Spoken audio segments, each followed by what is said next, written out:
Chapter 12 Year 884 PXF Spring. Osman loved flying.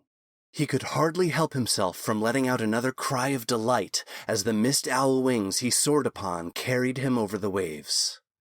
He glided effortlessly on the prevailing winds that flowed over the strait of choppy sea that separated Kaiflanor from the third of the Uldani Isles that had appeared over the horizon, Morna Seren.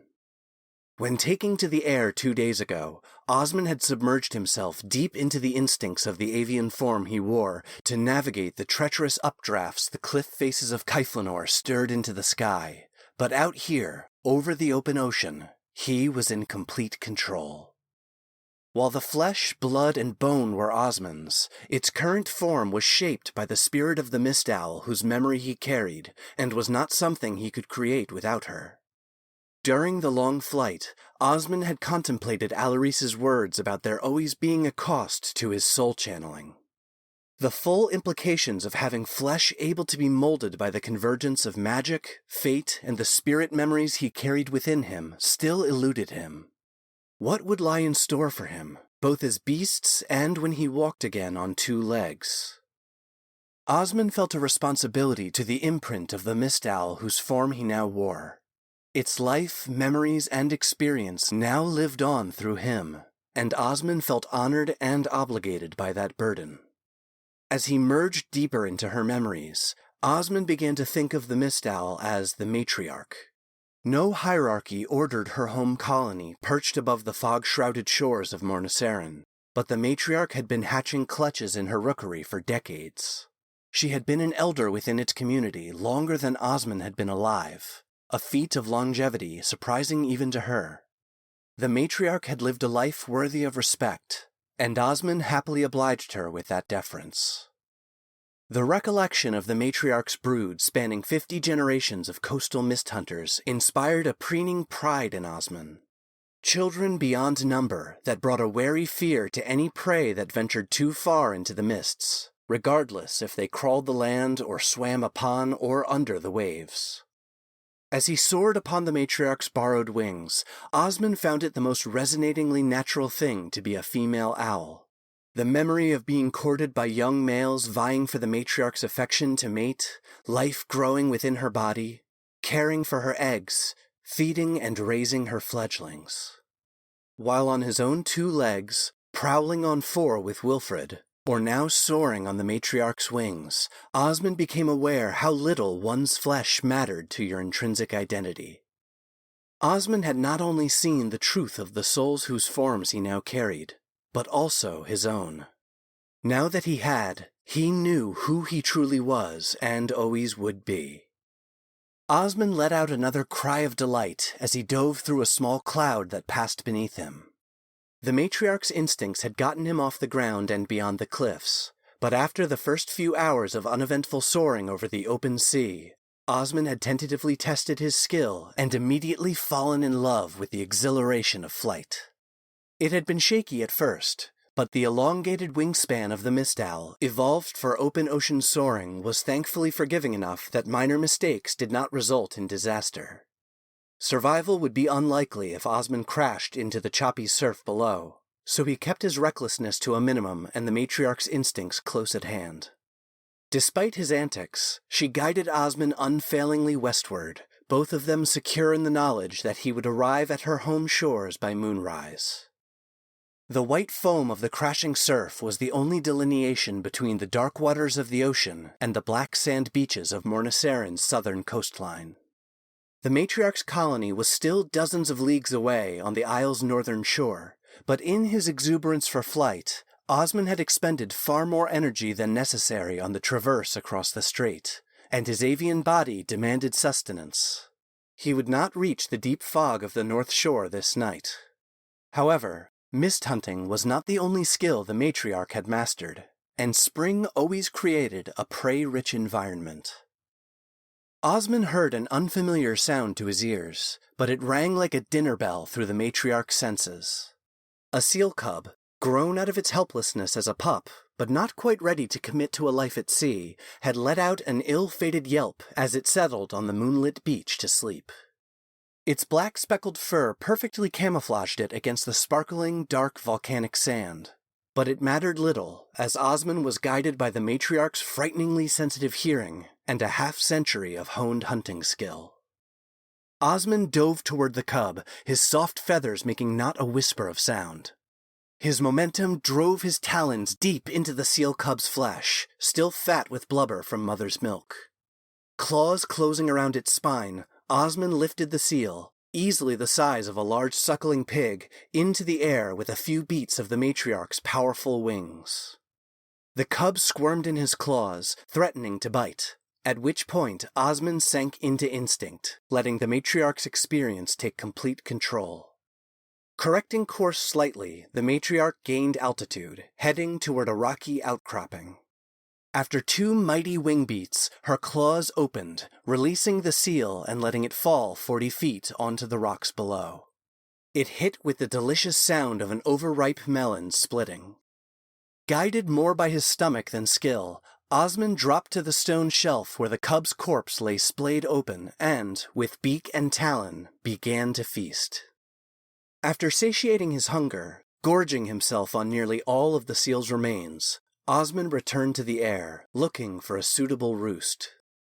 The volcanically active southern side of Morniceran, devoid of vegetation, was rife with rocky towers of eroded lava cleaved by expanding ice from winter.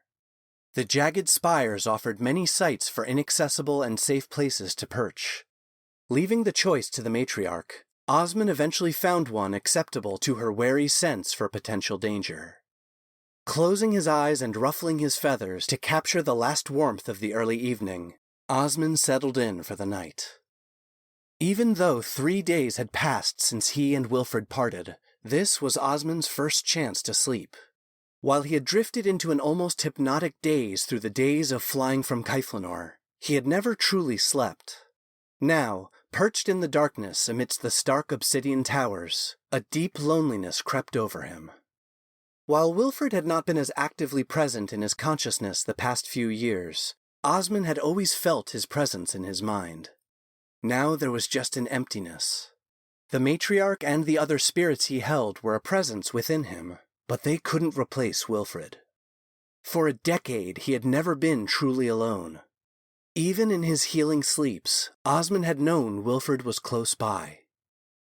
Osmond longed to retreat to his mindscape and familiar room as he became lost in the depth of his solitude. He wanted to disappear and trust the matriarch's instincts to keep him safe so he didn't have to face the long dark night alone. But the thought of all the memories he shared with Wilfred awaiting him made him physically wince.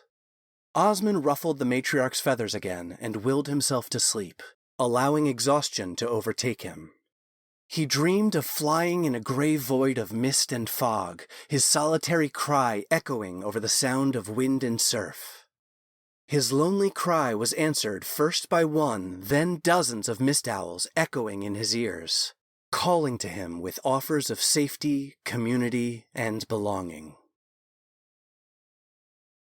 Osmond rode a morning updraft over the steaming ranks of newly formed foothills and ridges that flowed like stone glaciers down from the curving rim of the ancient caldera that had once been a part of Grimspire's parent mountain. The dull haze that wafted up from the alien landscape below him glowed pale orange, where lava pooled from still active vents, birthing more land for the ever-growing isle of Morniceran. The ridge of the caldera Osmond needed to cross was not nearly as high as the peaks on the shield wall spine on Kaiflanor. However, its width and volcanic nature would make foot travel across it at best treacherous, if not impossible. For leagues, the charred slopes of stone rippled like icing on an overfrosted nameday cake. Pockmarked across the landscape were chasms and deep pools where lava still languorously bubbled and burped, expelling globs of flaming liquid rock.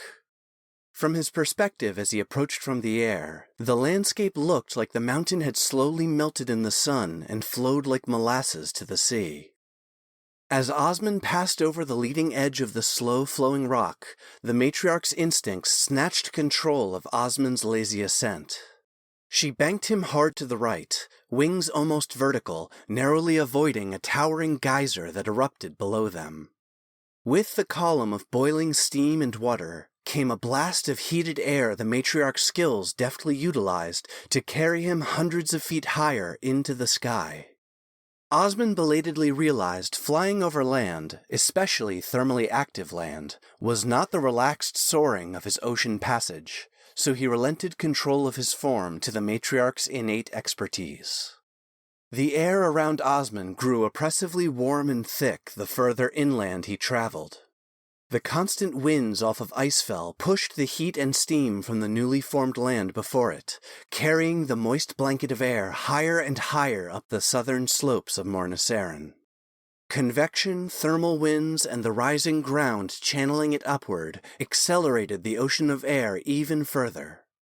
With the matriarch's experience guiding him, Osmond rode the turbulent wave of air like a piece of flotsam on a tsunami. The matriarch folded his wings closer to his body to throttle his speed and better navigate the rushing current of accelerating air around him. So powerful were the roaring winds and heated updrafts that to Osmond it felt more like he was diving for prey rather than rushing up the steep incline of what seemed like the lip of the world. The blanket of humid air became hotter and heavier upon his wings as Osmond shot forward up the slope. Every moment the oppressive atmosphere felt thicker and more likely to smother him or soak his wings, causing him to crash into the earth like the seal cub he dropped on the rocks the night before.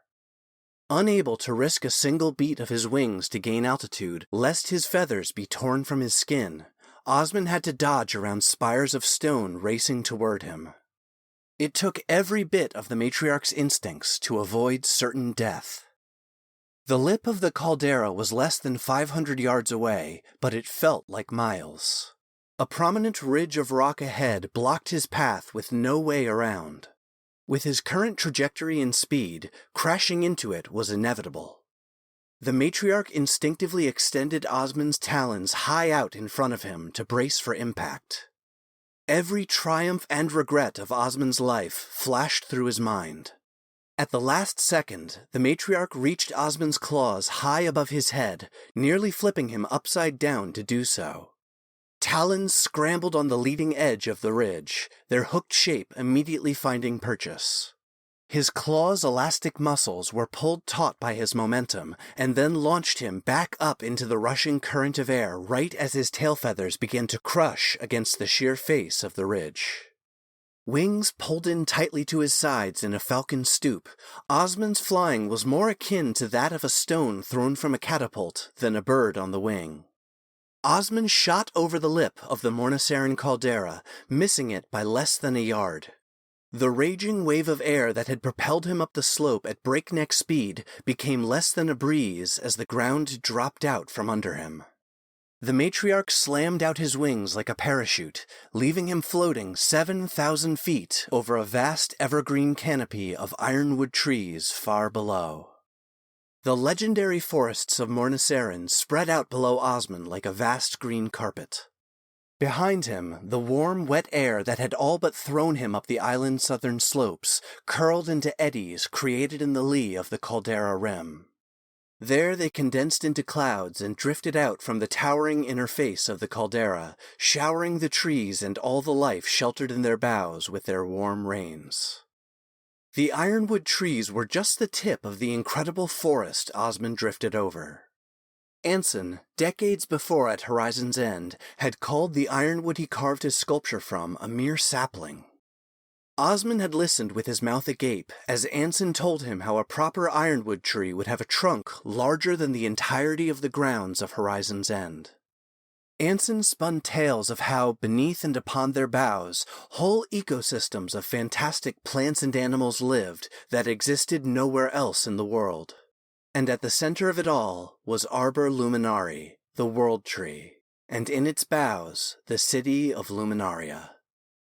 The matriarch's instinct pulled Osmond toward the fog-shrouded north shore, where the vast forest met the sea, but instead he made a wide descending circle over the sprawling forest below him. From the height he had arrived at, the massive scale of the ironwood forest was not readily apparent. Osmond even mused that Anson preyed upon his impressionable 6-year-old mind with his tall tales. But as he descended, Osmond realized, if anything, his young mind had underestimated what Anson had tried to describe. As Osmond passed below the treetops, a multi-level, terraced landscape unfolded below him, dozens of layers deep. He had expected to see a single small tree living on a branch of an ironwood, but he found whole glades. Crystal clear ponds of rainwater cascaded from the higher levels down to the lower ones. Vines and curtains of moss spanned between boughs to form cradles that gave anchor for all manner of life that reached for the sun and gentle rains. As Osmond descended deeper into the ironwoods, isolated glades expanded to small forests in their own right. Hundreds, if not thousands, of these islands of life comprised the landscape, stacked and suspended among the branches of the ironwoods. It was not like anything Osmond had ever experienced. The complexity of it all surrounding him overwhelmed him. Even hundreds of feet in the air, he felt like he was dozens of stories below the ground, and Osmond began feeling like he was once again trapped deep in the maze of cells below the Hall of Judgment. His mind retreated into the sanctuary of the matriarch's calm instincts. Unbidden by his will, his beak let out a series of quick, shrill screeches. Within his avian mind, the returning echoes of those cries painted a three-dimensional map of the towering ironwoods and the suspended terraced landscapes around him. On the matriarch's wings, he navigated the living maze around him and broke free of the ironwoods, climbing above the treetops into the clear sky. Osmond's mind calmed, but he was not ready to trust his own skills to fly again. The matriarch began winging toward the Mist Owl colony on the coast, but Osmond pressed a different destination into the matriarch's instincts: Luminaria.